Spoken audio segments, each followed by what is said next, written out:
So si Siomai King, siya po yung isa sa mga franchise concepts natin under the House of Franchise. So to give you a brief company profile, nag-umpisa po si Siomai King noong 2010. Tinawag po siya na hari ng siomai kasi meron siyang 5 pieces instead of 4 pieces. Kung mapapansin nyo doon sa mga competitors natin, 4 lang. So naniniwala kasi yung company na yung panglima yun yung pambusog. Plus, we don't have any meat extenders. Pure meat po siya. Kaya po nagbibigay talaga siya ng mataas na value doon sa pera po natin, yung hard-earned money po natin. Ang vision po ng company is of course to uplift the quality of the Filipino people through micro businesses. So kagandahan po kasi sa pagka-franchise, it is a proven system, pero siyempre hindi naman lahat kaya makapag-franchise ng malalaking businesses katulad ng mga fast food, yung mga sikat, Jollibee, McDo, 7-Eleven. And iba pa rin kasi pag nakapag-umpisa tayo ng negosyo natin kahit sa micro business level. And yun po yung vision ng company natin. Inspire all Filipinos to have an entrepreneurial spirit as a means to achieve economic growth for our country, to be the leading provider of affordable and profitable franchises in the country, and eventually become a global brand. So importante po kasi no, pag mag-umpisa tayo ng negosyo or kahit nag-a-apply tayo sa kumpanya, ano ba yung vision ng company na sasamahan natin? Kung align yan sa vision natin, then good. Kung align yan sa overall growth ng bansa natin, then better. Ang mission, of course, to promote and strengthen micro-entrepreneurship through active participation in various business-oriented programs. So basically, sa mission lang natin, ito po yung magiging plano natin on how to achieve our goal or yung vision na tinatawag. So you can read through this, pero I know your time is valuable, kaya proceed na po tayo. So let me introduce to you yung dalawa sa pinaka mabait, malupit, hardworking, down-to-earth na mga may-ari ng company natin, none other than Boss Carlito Makadangdang, itong nasa kaliwa, and ang ating isa pang owner, ang ating president na si Boss Jonathan So. So they were named multiple times na no sa People of the Year 2020-2023. Yan. Because of their hard work, their vision, mission, actually lahat yan, ine-execute nila kahit kasagsagan ng pandemic. Kaya naman po, yung Siomai King, we were named Franchise Company of the Year for 3 consecutive years, 2020, 2021, and 2022. And malamang, since kakaumpisa pa lang ng 2024, sa atin din yung 2023. So we have different recognition from different platforms. So kilalang-kilala po dyan yung Philippine Daily Inquirer, Billionario, Philstar Global, Tribune, Rated K, CNN. Yan po kasi yung mga recognition na na-receive natin through the years. Kaya naman po, naging Franchise Company of the Year tayo for 3 consecutive years. So trivia tayo. Alam ba ninyo, dito sa House of Franchise, nagpo-produce tayo ng more than 30 million pieces of siomai and more than 2.5 million pieces of siomai. Ganun po kalakas at kadaming napoproduce natin since nationwide po ang kinikater ng business natin. And also, meron po tayong sariling commissary. May sarili tayong planta. And yung planta po natin, lahat po yan, yung process line po natin is fully automated. Kung makikita nyo from warehousing, sauce line, siopaw, siomai, fully automated siya and meron pong nagko-quality assurance dyan sa dulo. Yun na po yung mga tao. And also yung planta natin, it is approved by FDA, Food and Drug Administration dito po sa atin, and GMP quality. Yan po yung mga nagsacertify, yung GMP, nagsacertify ng good manufacturing practice dito po sa atin. So very important yan. Pag walang GMP, ewan ko lang. Pero dapat sa isang manufacturing company, manufacturing plant, meron niyang GMP. It is a must. Alright? So we've been in the industry for more than 16 years. Ibig sabihin, pag isang company lumagpas na ng 10 years yan, tapos flying colors, nag-appreciate yung value niyan, masasabi na natin na very stable. No? Very safe to say na very stable yung negosyo and yung company. Main office po natin is located at 35 Shaw Boulevard. Papunta po yan ng Pasig. Galing ka ng EDSA, kahilera po ng Shangri-La, nasa left side po yan.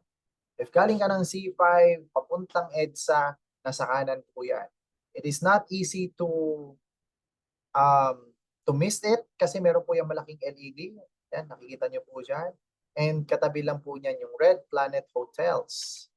Target market po natin, kung makikita nyo, it's vast. Maraming opportunities, maraming locations. Hindi lang po siya through malls, hindi lang po siya sa mga MRT, LRTs. Pero actually, kahit saan, basta maraming tao.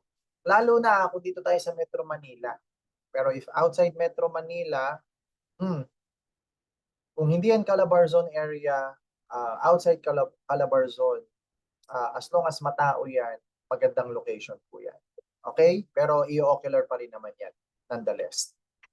So yung mga branches po natin, across different malls, meron tayo sa Robinsons, Checkpoint Mall, Pure Gold, Hypermarket, Save More, City Mall Centro, and CB Mall. So i-browse ko lang po ito para magkaroon kayo ng idea. Though meron naman ang kayong idea kasi malamang nakikita nyo na yan. Kasi we have over 1,000 locations and branches nationwide. Alright? So meron din po tayo last year na-awardan ng Food Cart Franchisee of the Year si Miss Jerusalem de los Santos Torres. So meron po tayong ganyang klaseng recognition. So ito yung mga products po natin. Very easy to memorize. Meron tayong chicken, Shanghai, Japanese, and Hong Kong. And once na makapag-start kayo or gusto nyo mag-start ng food cart franchise business natin, meron tayong franchise package po na kasama. At 288,888, meron na kasama yan na 7 2-in-1 community and online franchise package. So basically, pag nag-umpisa kayo ng food cart natin, meron din kayong online platform. Alright? So meron kayong online platform. And magkakaroon kayo ng packages, no? Magkakaroon kayo ng packages na worth 125,000 pesos or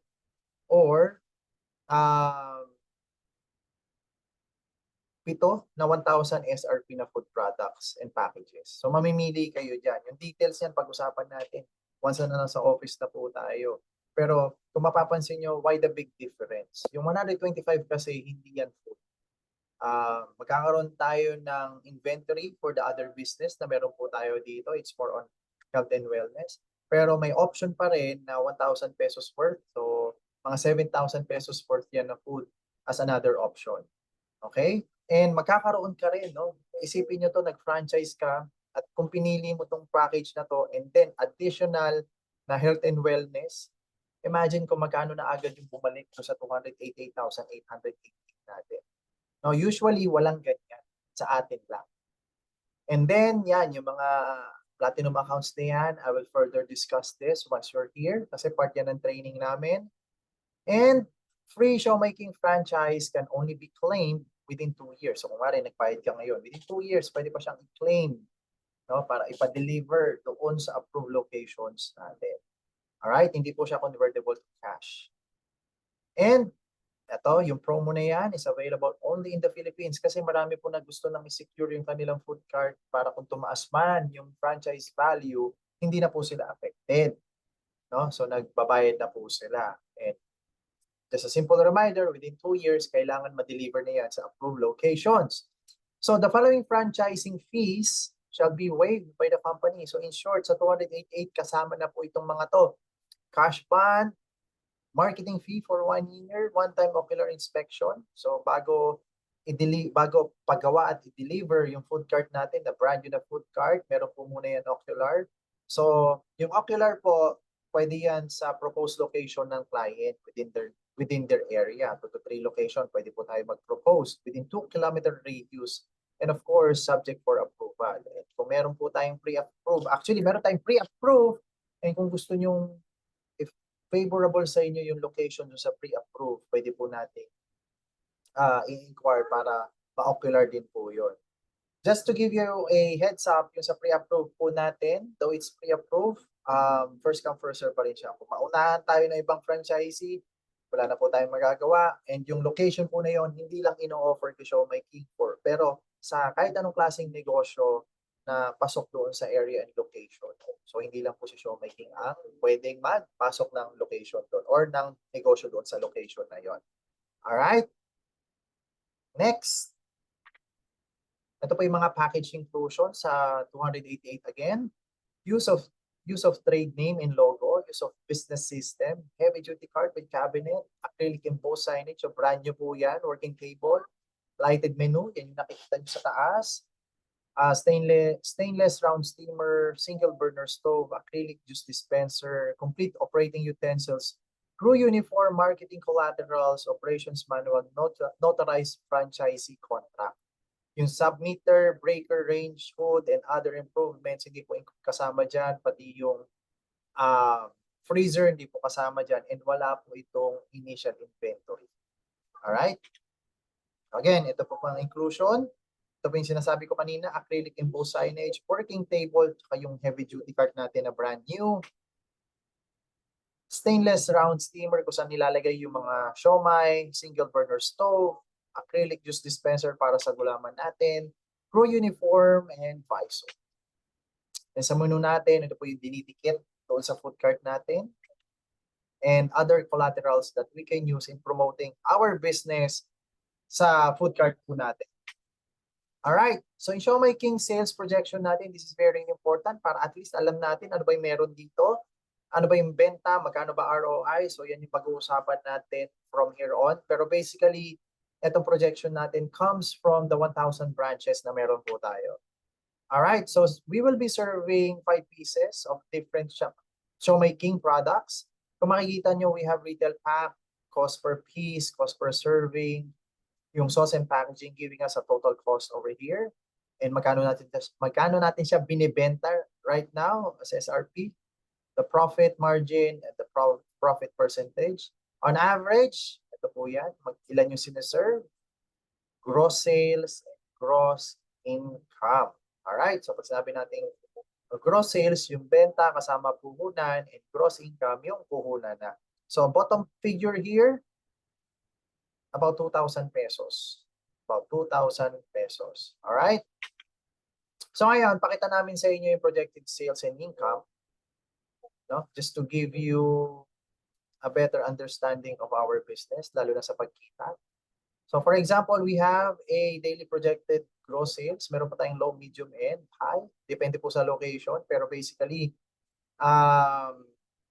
yung mga high natin yan, yun yung madalas na nasa call center na location kasi yung mga call center people, yung mga kaibigan natin dyan.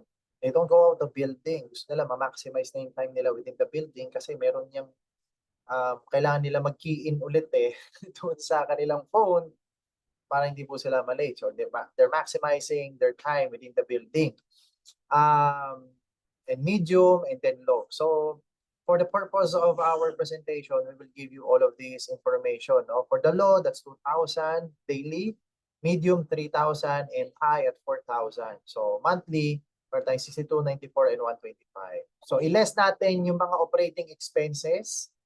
I-less natin yan. So we have the rents, we have the salary and wages, of course, sa tao, papasweldohan natin. And this is for just one person muna. Pero nagbabago naman to, depende naman dun sa tao na i-hire natin. Alright? Sige, sa rental natin, let's say at 15,000, sabihin natin maganda-gandang location or usually within the mall. Sa salary and wages natin per person, yan. Pag medium kasi, dalawa. Pag high, 45. And then electricity.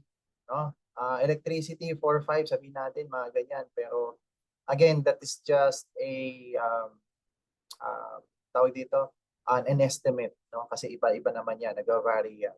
Other utilities na meron, marketing fee and admin fee at 1-2, business permits kasi mura lang naman talaga yan. So giving us a total operation expenses, makikita niyo yan. So i-less po natin yan doon sa income natin. So monthly, sa low projection natin, that's 25,000 pesos. 25,000 pesos. And then annually, that's 302,000 pesos. So pwedeng-pwede na, no?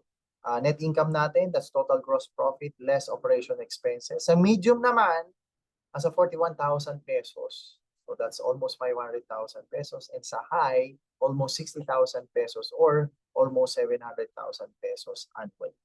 So yan po yung ROI natin. Okay? Yan. So if this is giving you figures, makikita nyo, no, the ROI differs. Actually, pinakamatagal na natin is 1 year. Ano? 1 year. Sa medium natin, let us say this is 10 months. And sa high natin, 6 to 8 months. ROI na tayo. Alright. So that concludes my basic presentation for our food cart. And if you want to know further details or meron kayong questions, please don't hesitate to contact me or to my business partners na nag-share netong information about food cart, and we'll be more than happy to answer those questions. And better yet, meet tayo sa office para ma-tour namin kayo doon sa office mismo, the food cart itself, the products, and other products and services na meron tayo sa office. At sigurado ako na may enjoy nyo yung value. No? May enjoy nyo yung value na makukuha nyo dito sa business natin. Alright guys, see you and stay safe.